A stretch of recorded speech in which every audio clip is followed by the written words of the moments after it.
Alright, what's poppin', man? Let's get straight into the video. We're talking about cold approaching. I've never done cold approaching. I mean, I've done it twice, but it's never worked. Okay, all my successes always come from not cold approaching. I'm gonna tell you why and what that was. I came across cold approaching maybe like earlier this year, and it was from these dudes who are really like into the party scene and like, oh, turn up and drinking and all this shit.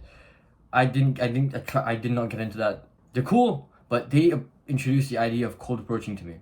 And it always seemed kind of weird to me, you know. So what cold approaching is where you approach someone who's attractive. You see them in public, sitting down, doing something, walking somewhere, doing something in general, but you don't know them. They're a complete stranger.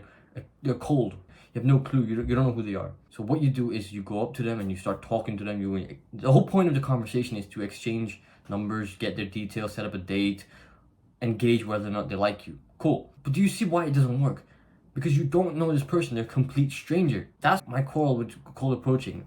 What's worked for me has been warm leads. Think of it like a business, right? If you want to sell somebody a product, you're not going to sell it to somebody that doesn't want it, right? And you would rather not waste your time chasing people who may or may not want your product. You'd rather go towards people who have already shown an interest in your product, who have already taken a look at it, who have maybe bought similar products in the past.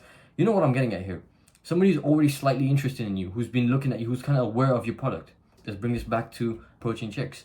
You'd want to approach somebody who you know is already interested in you, who's already aware of you, what you've done, who you are, and you slightly know something about them. Even if it's something minuscule as, okay, they go to your school.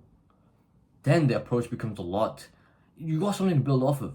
Now the cold approaches I've done, of course I didn't do them well because I have no clue how to do them. But you're building off of weak foundation. My success has always come from immediate environment, school, or like common things that we do. That is perfect because you can then leverage your persona into their lives. You can do that by social media, joining communities, being part of just events and people seeing you, and then it becomes warm. The environment becomes warm because now you know people, you have a reason to talk to them, you have a reason to communicate, you have a reason to build something on top of. That's my main point here. When you do cold approach, it's like kind of creepy, it's weird, like what are you doing? Of course, from most guys' perspectives, a cold approach would be like a dream come true. Oh my god. Flip the script.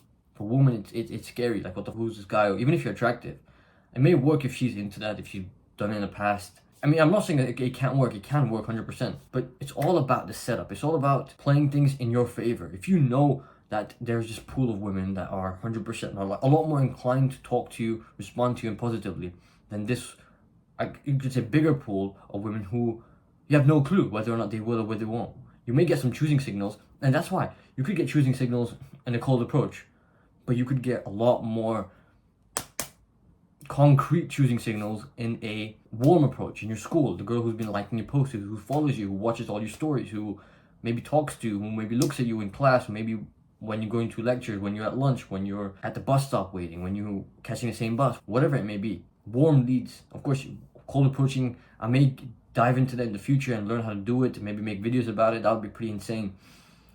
But what I'm getting at here is cold approaching. Of course, if you see someone who's like a complete, like, oh my god, you're so amazing, go give it a shot. Of course, you miss 100% of the shots you don't take.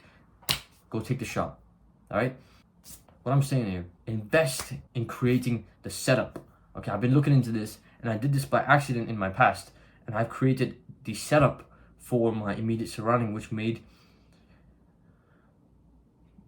interacting and getting girls significantly easier. Now, I'm going to make a video about this very, very soon, the setup, and how to create such a setup that works in your favor. You're basically like a system that filters out what is and what isn't for you. Of course, the system can flaw, okay? I mean, it's flawed for me a few times in the past, but even then, that system is a very, very reliable.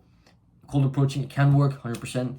Go for warm leads, and from there you can just start talking about something that you can't just go up to, oh, you're so pretty. No. You can just start talking about, oh yeah, you're in this class, you did this, you did that, and then eventually from there you're good. What movie you're watching, whatever bullshit. When you have some kind of foundation to build on top of, the conversation has something to build on top of. Because in my mind, you should always keep it mysterious to a girl. If you just approach her, say she's beautiful, and then start talking from there, it's kind of killed a lot of the mystery for the girl. Like, does he even like me? It's all finished because she knows you like her. But when you build it off of something else, it's like, oh, why is he talking to me? This, that. That's where it comes from. Now, that's it for this video, and I will catch you in the next one. Stay tuned for the setup. I'm going to give a detailed explanation of the setup I have used, and the setup I have learned other people have used, And then the setup I used accidentally. So it's not even like I followed the blueprint. I did it accidentally by myself and it worked. And now I've sort of realized, oh shit, that was a strategy that I've kind of implemented. Of course, I knew it was a strategy, but now I kind of like broken it down. I'm like, okay, it worked because of this. With that being said, I will catch you in the next video. Peace out.